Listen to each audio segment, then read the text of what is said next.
저 질문이 있는데요. 반장이 하는 일이 뭐예요? 반장은 수업 전에 학생들이 수업에 잘 집중할 수 있도록 도와주고. 그리고 반장은 힘든 사람이 있으면 위로해주고, 이게 격려해주고, 그런 게 반장이지. 그렇지. 그리고 가끔씩 우리에게 맛있는 간식도 사주고, 우리를 재밌게 대주고. 좋아. 야, 그런 면에서 난 너무 완벽한 것 같아. 맞아. 아니, 진짜 완벽한 반장이야. 상훈이 형은 진짜 완벽한 반장이고. 그렇지. 이 형은 마음이 우리가 힘들 때 굉장히 위로해주고. 챙겨주고. 그리고 중간에 재밌게도 해주고. 맞아. 그렇지. 얼마나 재밌는 게 재밌어. 하나가 있네. 뭔데? 뭐야? 밥을 그렇게 안 사줘. 맞아. 아니, 원래 체육대회 때도 이렇게 햄버거 하나씩 돌리고 하잖아요. 반장님이. 맞아. 점심 사라. 점심 좋습니다. 체육대회 때 제가 점심을 쏘겠습니다. 하지만 체육대회가 없다는 거. 체육대회를 한 적이 없어요. 체육대회 한번 열어야겠는데요. 체육대회 합시다. 와! 지금 반장 역할에 대한 이야기 했어요. 네. 상훈 씨가 반장 역할을 잘 하죠. 네. 제일 일찍 와요. 네. 보면 제일 일찍 오고 와서 뭐 하는지는 잘 모르겠지만 예. 저도 잘 모르겠어요. 네. 반장이 옛날에 보면은 칠판에다 뭐 떠드네 그래서 이름 적고 그래서 그런 거 하죠. 그런데 사람들이 뭔가 장을 참 좋아해. 무슨 자리. 그쵸. 그런 거 좋아해요. 그 오래전 얘기입니다마는 소설가인 윤은길 선생님이 완장이라고 하는 소설을 썼어요. 네. 거기에 보면은 이제 그 땅 투기로 부자가 된 최 사장이 나오는데 임종술이라고 하는 지방 건달을 자기의 저수지 관리인으로 임명을 해요. 네. 그러니까 이제 저수지 관리인 이게 굉장한 그 권력이에요. 그러니까 낚시치러러 오는 사람들을 제지하는 것은 물론이고 그렇죠. 기합도 주고 막 이러는 거지. 근데 나중에 어떤 상황이 벌어져 가지고 그 일을 못 하게 되니까 살맛이 없어지는 거죠. 갑자기. 그러니까 사람은 괜찮다고 해도 완장을 채워주면은 꼭 뭔가 행세를 하고 싶어 하는 경우가 있죠. 그 인간의 버릇 가운데 하나입니다. 그러니까 예수님도 그래서 그랬을 거예요. 이방인의 집권자들은 너희를 억압하기도 하고 이제 폭력으로 제압하지만은 너희끼리는 그러면 안 돼. 높아지려고 하면 낮아져야 하고 이 얘기 하잖아요. 그러니까 진정한 권위라고 하는 것이 어디에서부터 오는지 진짜 권위는 내가 스스로 난 권위 있는 존재니까 이렇게 얘기할 때 그건 좀 우습죠. 그런데 진짜 권위는 사람들의 자발적 복종, 자발적으로 그 사람을 인정하고자 하는 마음에서 나오는 거죠. 진짜 권위는 그래요. 그래서 헬라어로 권위를 뜻하는 단어가 엑수시아라고 하는 단어가 있는데 엑스라고 하는 것은 무엇으로부터라는 뜻이기도 하죠. 또 무엇 바깥에 그런 뜻이기도 해요. 그렇죠. 그런데 오시아라고 하는 것은 본질입니다.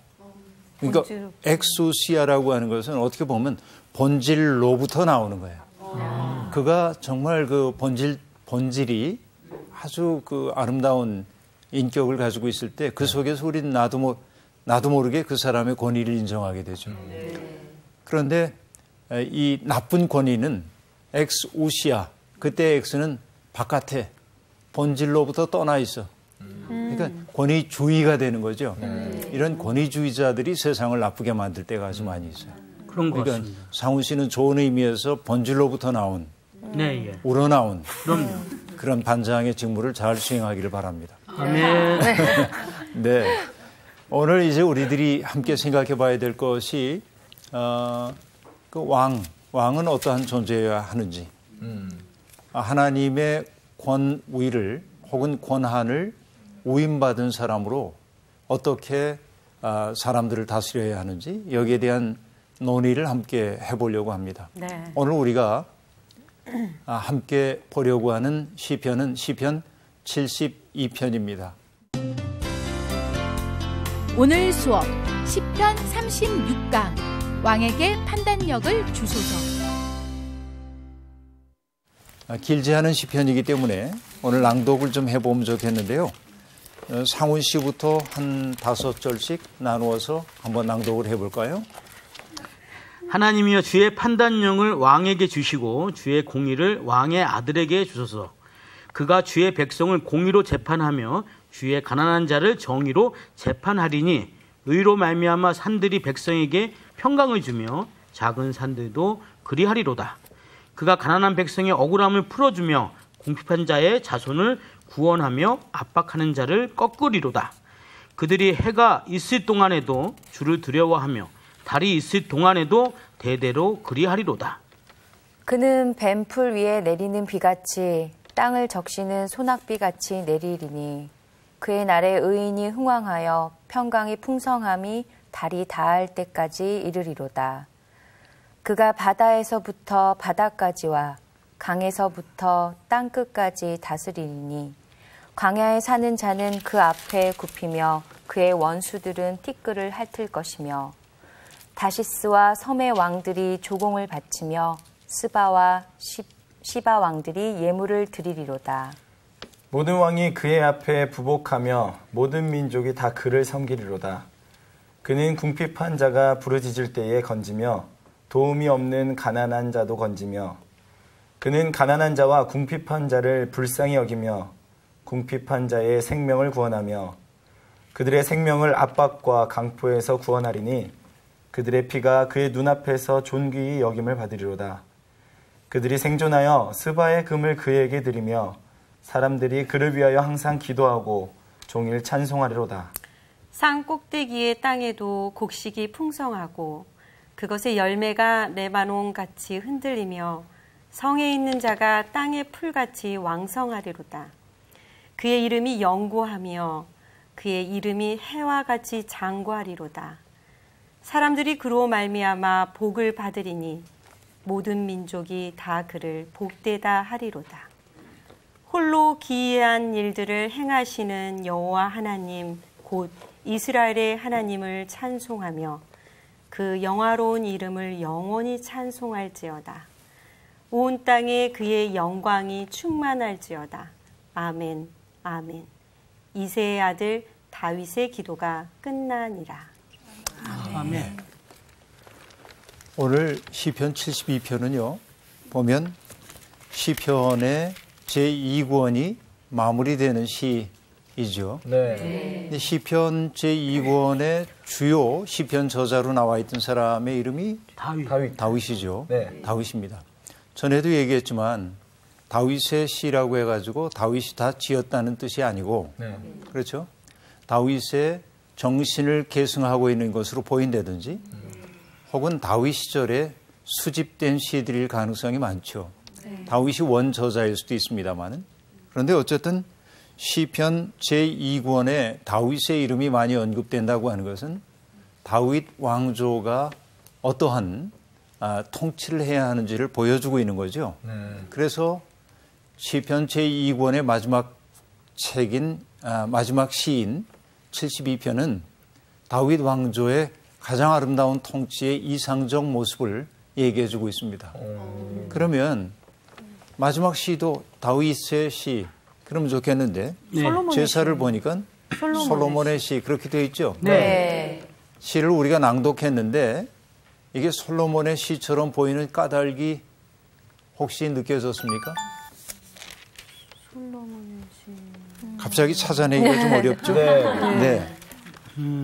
두 가지를 얘기할게요. 우선 15절 이후에 보면 스바의 금을 드리러 사람들이 옵니다. 그렇죠? 네. 그래서 많은 사람들이 와서 바치는 얘기가 나와요. 네. 어느 때 그랬습니까? 솔로몬 시대. 수많은 사람들이 와가지고 솔로몬에게 귀한 것 바치는 얘기가 나오죠.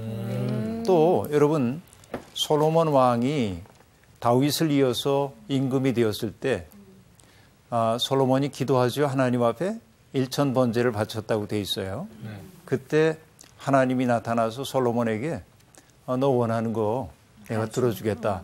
그러죠. 그때 솔로몬이 원한 게 뭐였죠? 지혜. 지혜로운 마음을 달라고 얘기를 하죠. 네. 그러자 그가 구한 것이 하나님의 마음에 맞았다. 성경이 그렇게 말합니다. 그런데 네. 우리가 지혜라고 얘기했지만 그가 지혜를 원한 까닭이 있어요. 내가 이 세상에서 똑똑한 사람 말을 듣고 싶어서가 아니죠. 하나님이 내게 맡겨주신 백성이 이렇게 많은데 내가 이 백성을 올바로 다스리고 그들을 아름다운 길로 인도하려면 내가 분별력이 있어야 하고 지혜가 있어야 할 텐데 네. 난 너무 부족합니다. 그러니 하나님이 내게 그런 능력을 주십시오 하고 구한 거죠. 이게 지혜입니다. 네. 그러니까 상황을 소거해 놓고 네. 지혜만을 구한 것으로 본다고 한다면 솔로몬은 굉장히 똑똑한 사람이 되고 싶었네 이러고 싶어.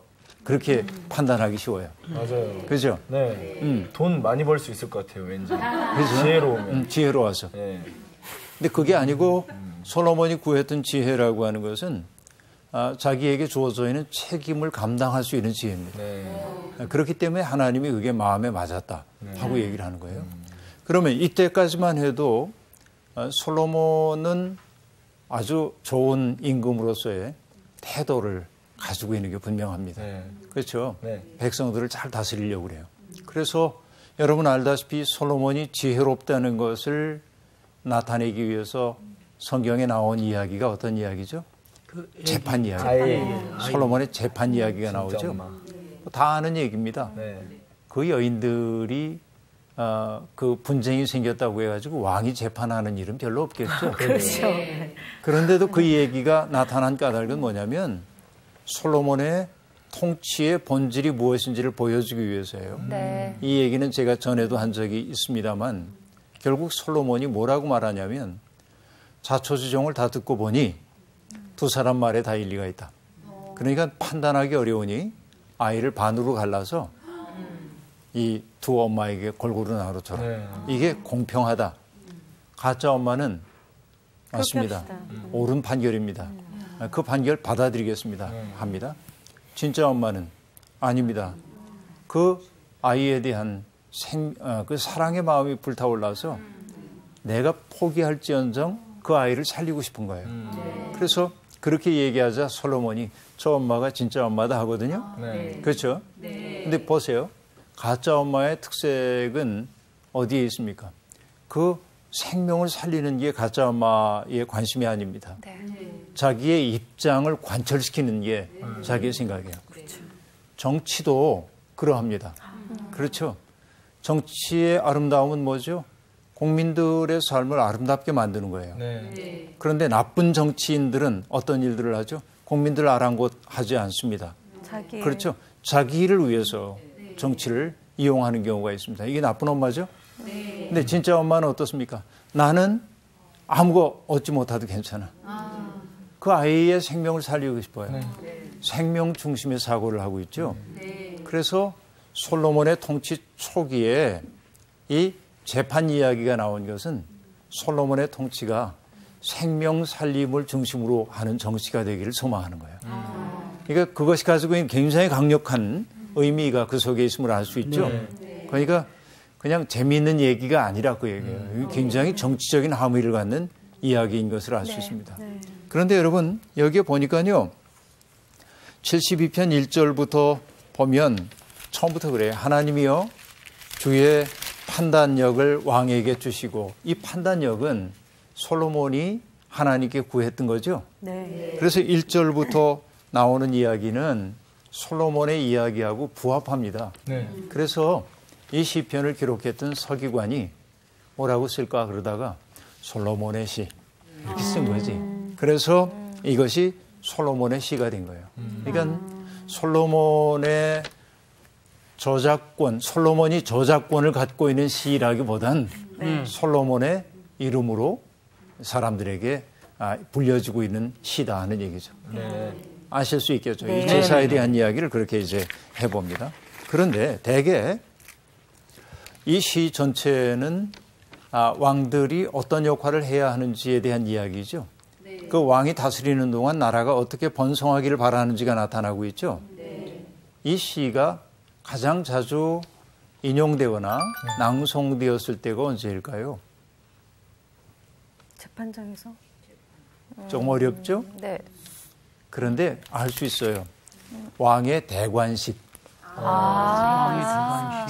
왕의 대관식에서 이 시를 낭송합니다. 네. 그래서 뭐 하는 거예요? 왕의 역할은 이런 그렇지. 이런 왕의 것이다. 역할은 이런 거야. 반장 역할은 이런 거야. 그러니까 여러분 가끔 상훈 씨하고 뭐 일을 할 때는 이 시편을 한 번씩 낭독하고 이거 외우고 있어야겠네요. 외우는 배울 게 수 좋아. 있겠어? 뭐 1절이라도 외우죠. 뭐. 네. 네.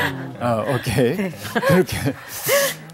그러니까 결국은 왕의 통치를 통해서 나타나야 하는 것은 뭐냐면 중요한 것은 왕의 통치이지만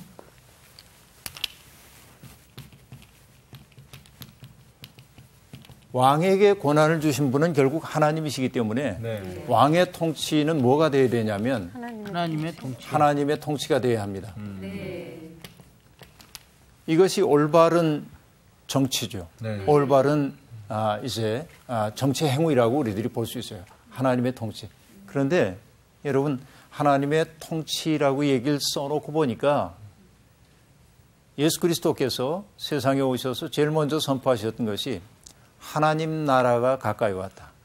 회개하라 복음을 믿어라. 인데 하나님의 나라라고 하는 것은 성경에서 얘기하자면 하나님의 통치입니다. 그렇죠. 왕들에게 주어져 있는 중요한 사명이 뭐냐면 하나님을 대신해서 통치하는 거예요. 그런데 하나님은 우리가 뭐라고 고백하고 있죠? 창조주 하나님이고요. 창조주라고 하는 것은 뭘 뜻해요? 생명을 주시는 하나님. 네. 그러면 왕의 가장 중요한 직무 가운데 하나는 뭘까요? 생명을 살리는. 생명 살림. 네. 살림이라고 하는 것은 결국 풍성하게 하는 거죠. 생명을 풍성하게 하는 거죠. 이게 좋은 통치입니다. 생명을 위축되게 만든다든지 생명을 죽게 만드는 통치라고 하는 것은 나쁜 통치. 하나님 보시기에 나쁜 통치죠. 네. 그러니까 오늘은 이런 그 통치의 이상에 대한 이야기를 우리들이 볼 수 있습니다. 자, 보면요. 주의 판단력을 왕에게 주소서 하고 말합니다. 왜? 왕 하나가 잘못되면 그릇된 판단력을 가지고 있으면 누가 고생해요? 국민들이 고생하는 거죠. 그러니까 왕에게 바른 판단력을 주십시오 하고 말합니다. 그런데 주의 공의를 왕의 아들에게 주소서. 자, 판단력과 공의를 지금 얘기하고 있습니다. 2절에 보니까 그가 주의 백성을 공의로 재판하며 주의 가난한 자를 정의로 재판하리니. 공의라고 하는 말과 정의라고 하는 말이 나오고 있죠. 네. 사실은 이 두 단어가 거의 비슷하기도 하고요. 좀 이렇게 혼돈되어 사용하기도 합니다. 그렇죠? 네. 그런데 제가 혼돈된 걸 바로잡겠다는 얘기는 아니고 이렇게 얘기를 한번 해보십시다. 저 사람은 정의파야 하고 얘기할 때 그 정의는 justice, 영어로는 그렇게 얘기하죠. 정의롭다는 느낌을 알겠죠? 정의로운 거. 곧고, 그죠? 아주 의롭고, 양보 없는 거예요. 그런데 저 사람은 정말 언제 봐도 바른 사람이야. 이게 좀 다르죠? 네. 다르다. 그래서 여러분, 옳다, 바르다, 여기 공의 하고 얘기할 때도 right라고 하는 단어가 들어요. righteousness. 그렇게 얘기해요. 그렇지? 정의롭다. 또 공의롭다라고 하는 것은 하나는 뭐냐? 여러분, 그 딱 기준을 정해놓고 흔들리지 않는 거예요. 정의롭기 위해서는. 그렇잖아요. 그렇죠. 재판관들에게 요구되고 있는 것들이 그런 거죠. 처음에 재판관은 어때야 합니까?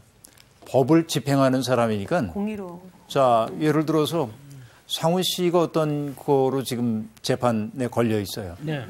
상훈 씨는 반장이니까. 그래서 여기를 적당히 봐주고 정규 씨 재판을 하는데 저 사람은 뒤 봐주는 사람도 없고. 이런. 그래서 이렇게 하면 여러분 이게 재판이 공정해요? 말이 안 되죠. 아니죠. 예. 근데 여러분 우리 세상에서는 이런 일들이 비일비재하게 벌어지죠. 인간 세상에서.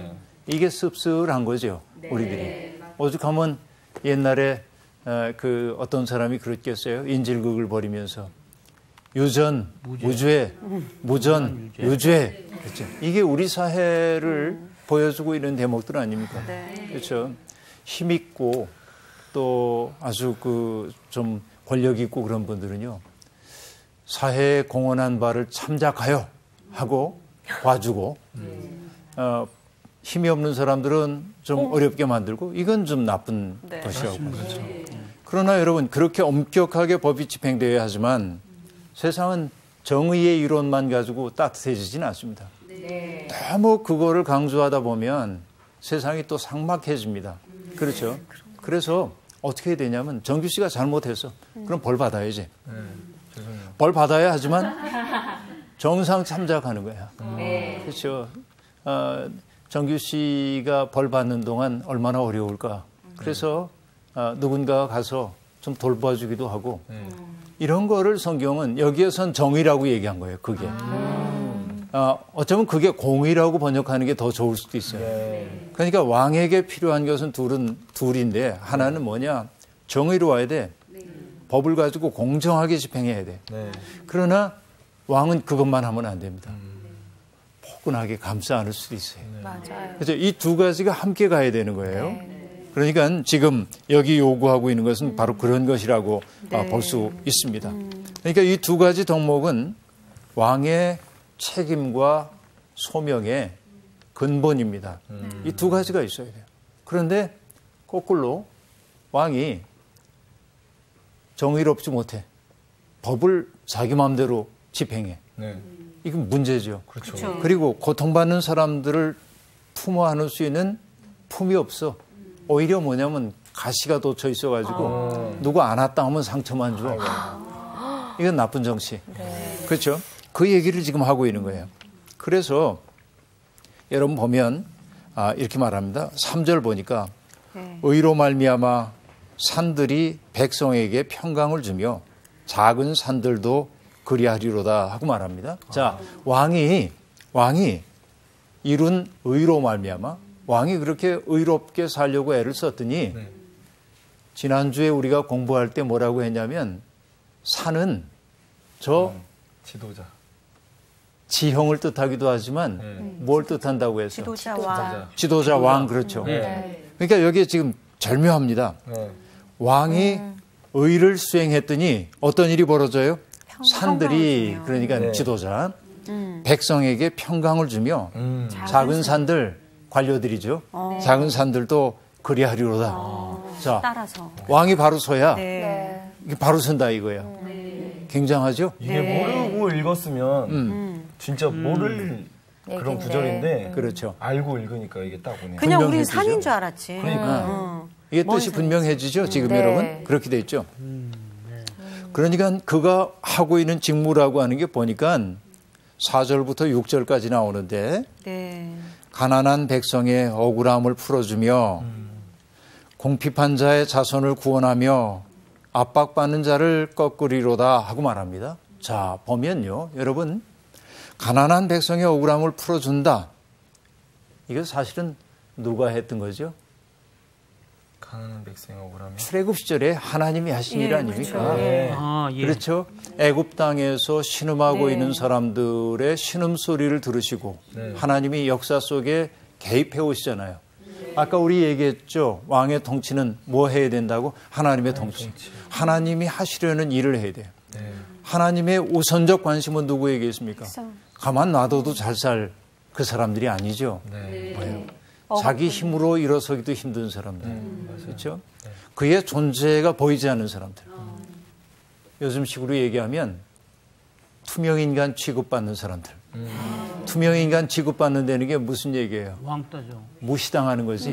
마치 없는 것처럼. 있어도 없는 듯. 그래서 우리가 해야 할 일은 믿는 사람들이 해야 할 일 가운데 하나는 투명인간처럼 보이지 않는 사람들에게 이들도 존재한다고 하는 사실을 보여주기 시작해야 돼. 이 사람들이 얼마나 소중한 사람인지를 보여주기 시작해야 돼. 이게 믿는 사람들의 직무예요.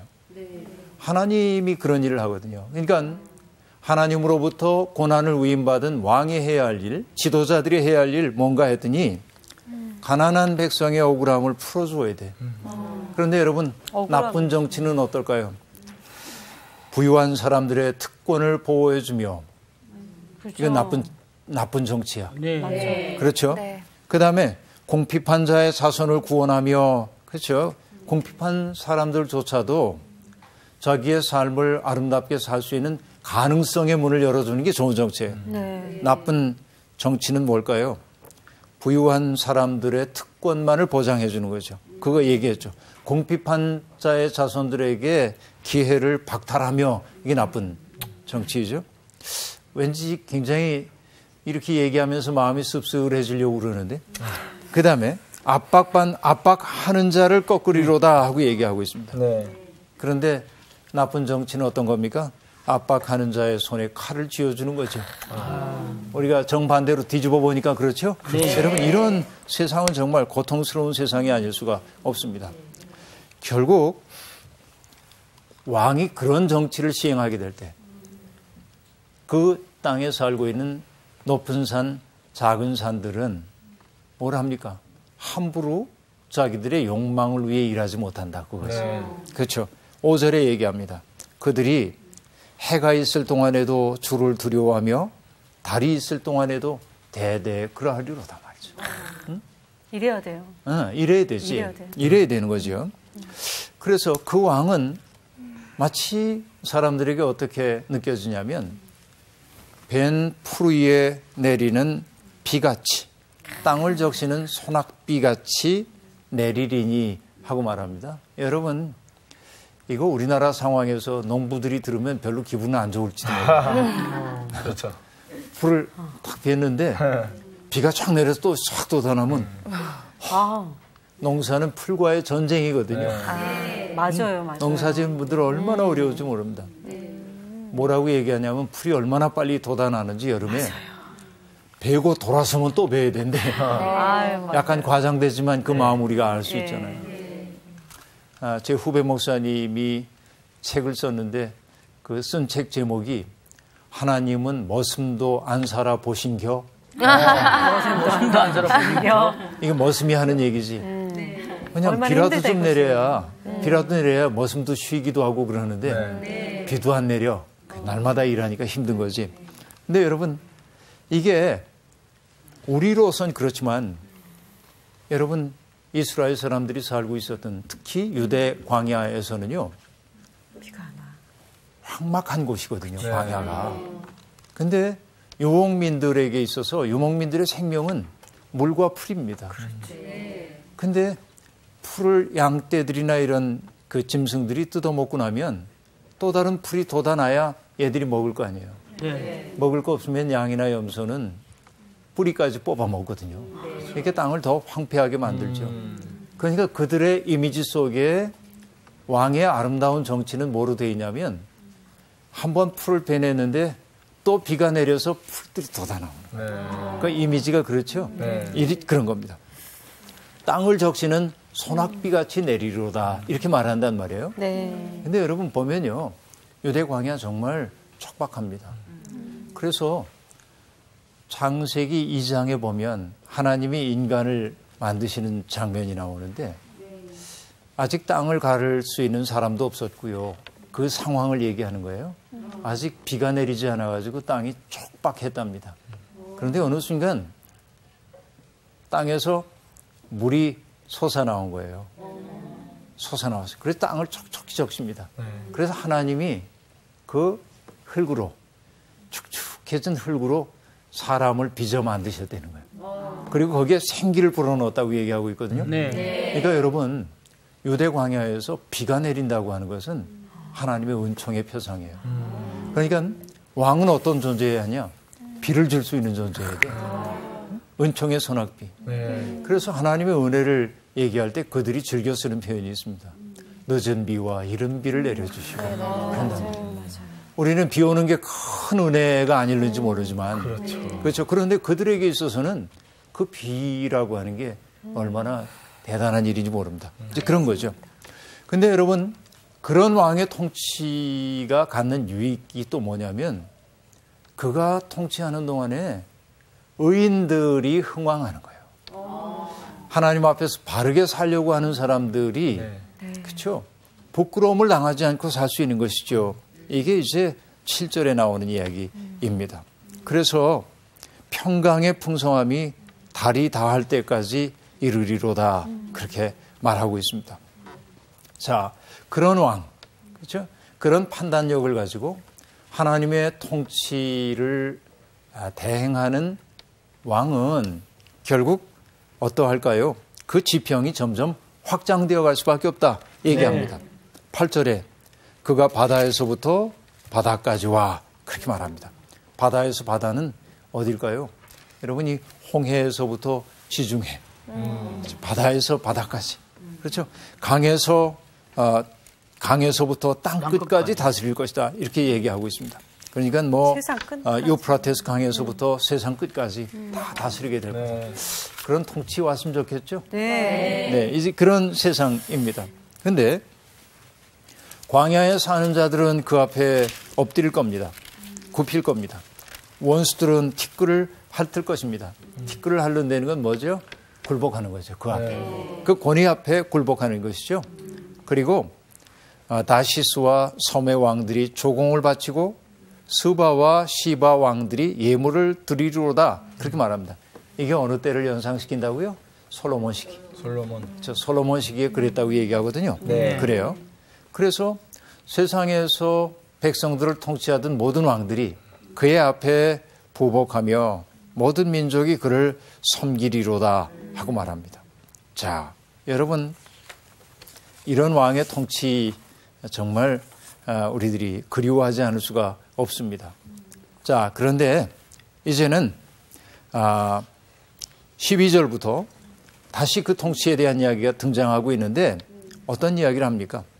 공핍한 자가 부르짖을 때 건지고 도움이 없는 가난한 자도 건지며 우리가 앞에서 봤던 내용이 반복되고 있어요. 4절에서부터 5절에 나오는 그 이야기가 조금 변형된 형태이긴 하지만 12절과 13절에 14절까지 다시 한번 반복되고 있습니다.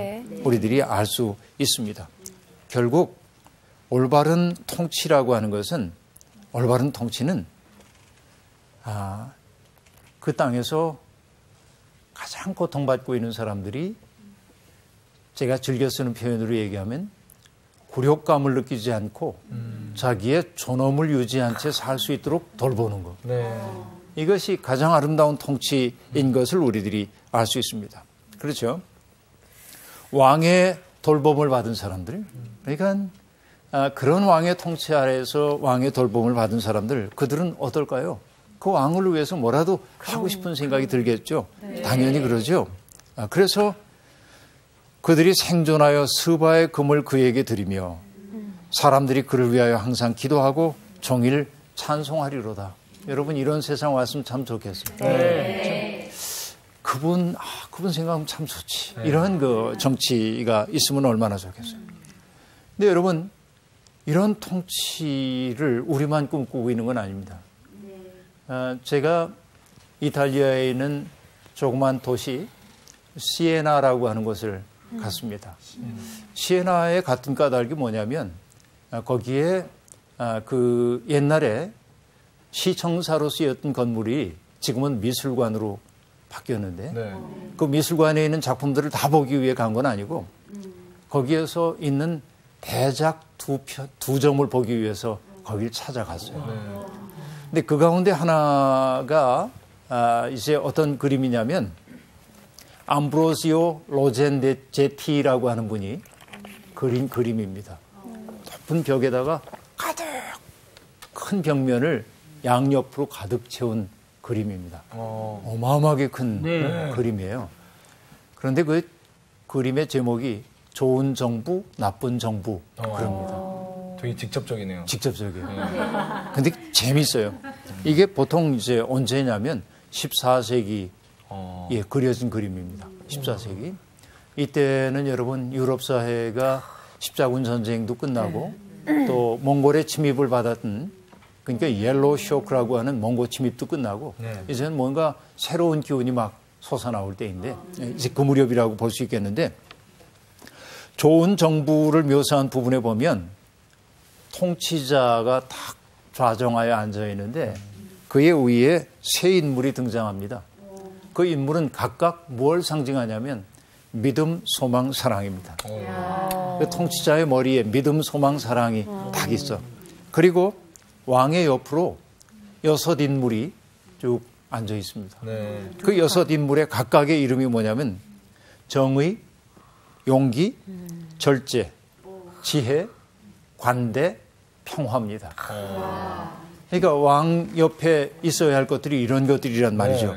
정말 멋있어요. 네. 그런데 그 벽면 옆에는 그런 좋은 정부를 가진 시민적인 삶의 풍요로움을 그려놓고 있어요. 이렇게 어떻게 그려주냐면 도시에서는 사람들이 활발하게 교역을 하고 있고, 그렇죠? 직인들은 열심히 일하고 있고요. 또 악기를 든 사람들이 거리에서 악기 연주하고, 여인들은 손을 붙잡고 춤을 추고, 건물들은 아름다워요. 그리고 성 밖에 있는 농촌 지역의 풍경도 보면 이 농부들이 뭐 짐승들도 몰고 다니고 풍요롭게 수확을 하고 그것이 너무나 아름답게 그걸 다 그리신 거예요? 다 그랬어요. 그분이. 이제 그런 그림이에요. 나도 보고 싶다. 보고 싶죠. 저도 가고 싶네. 보고 싶다. 보고 싶고 거기에 살고 싶어. 근데 보니까 뭐 올리브 나무를 재배하는 사람, 동물들을 끌고 가는 사람, 수확한 걸 뭐 교역하는 사람, 도시와 농촌 사이에 사람들이 오가고 정말 풍요로운 광경이 펼쳐지고 있습니다. 그렇죠? 도시와 농촌 어느 곳 하나 소외됨이 없습니다. 두루 다 아주 행복한 삶을 누려요.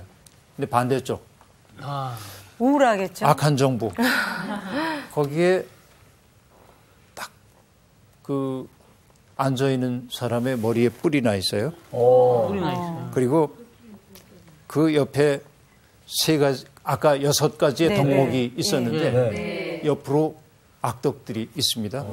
잔인함, 기만, 사기, 분노, 배반, 전쟁 그럽니다. 그리고 아까 이 머리 위에 뭐가 있다고 그랬죠? 믿음, 소망, 사랑이었죠. 머리 위에 좋은 정부는 믿음, 소망, 사랑. 믿음, 소망, 사랑이 있었잖아요. 그런데 이 위에는 뭐가 있냐면 교만, 허영, 인색함. 왠지 그 그림에는 검은색하고 빨간색이 많이 있을 것 같아요. 그런데 재미나는 건 뭐냐면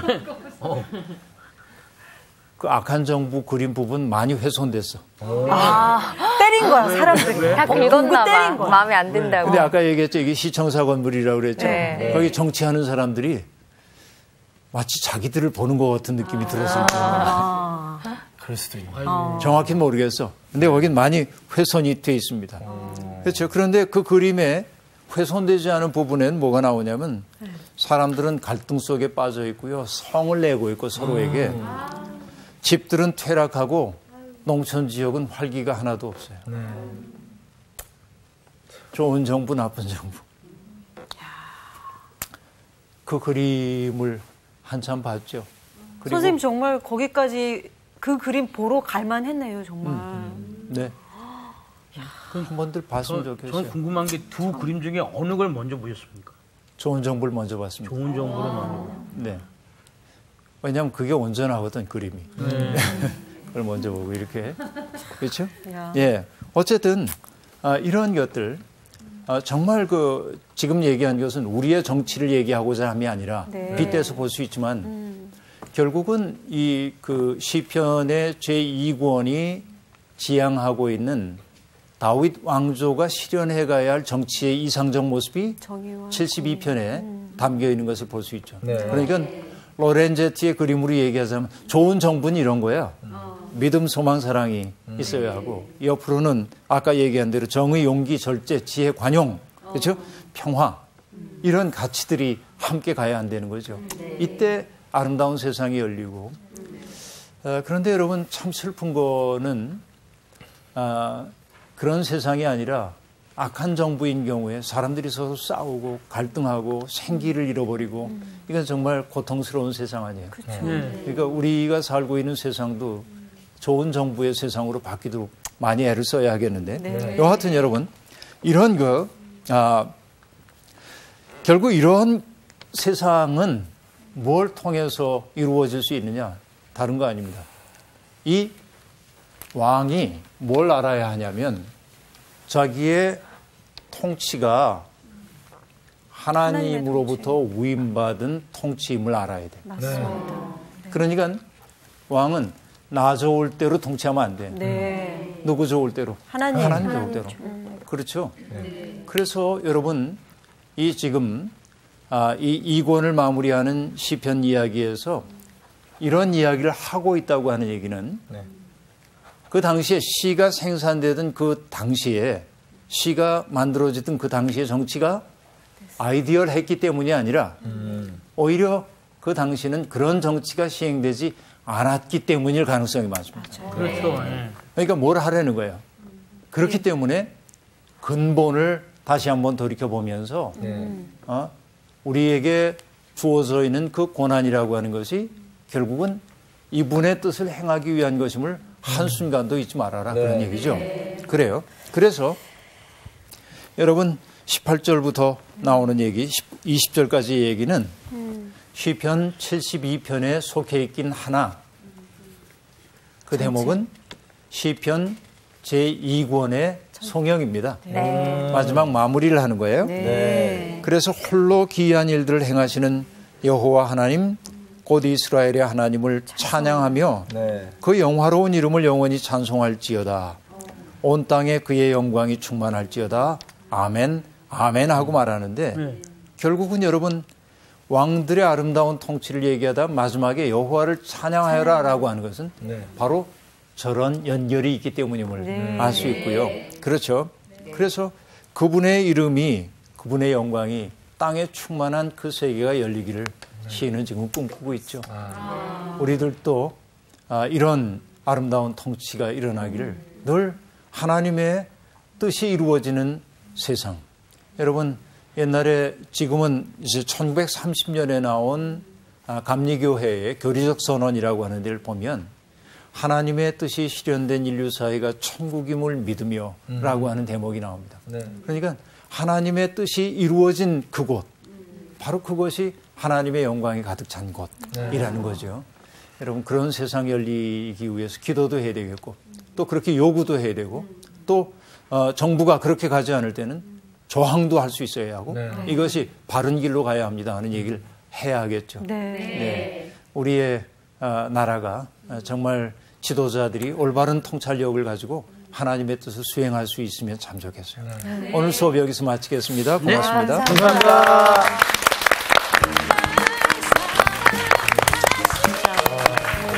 저는 오늘 말씀 딱 들으면서 물론 그 왕의 통치들 뭐 이렇게 말씀 많이 해주셨는데 저는 또 이 부분에 저를 대입시켜서 좀 생각을 해봤어요. 제가 이제 이끌고 있는 팀이 있는데 어떻게 이렇게 소통하고 어떻게 해야 할지에 대해서 성경을 통해서 좀 배운 것 같아요. 리더네 리더야. 근데 이게 중요한 건 그거 같아. 나도 리더자의 입장에 있지만 리더자는 사실은 제2의 인물이고 원래는 제일 하나님께서 리더자가 되셔야.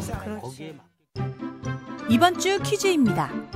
밀란을 꾸며 살인하고 체포된 자로서 예수님 대신 석방된 사람은 누구일까요?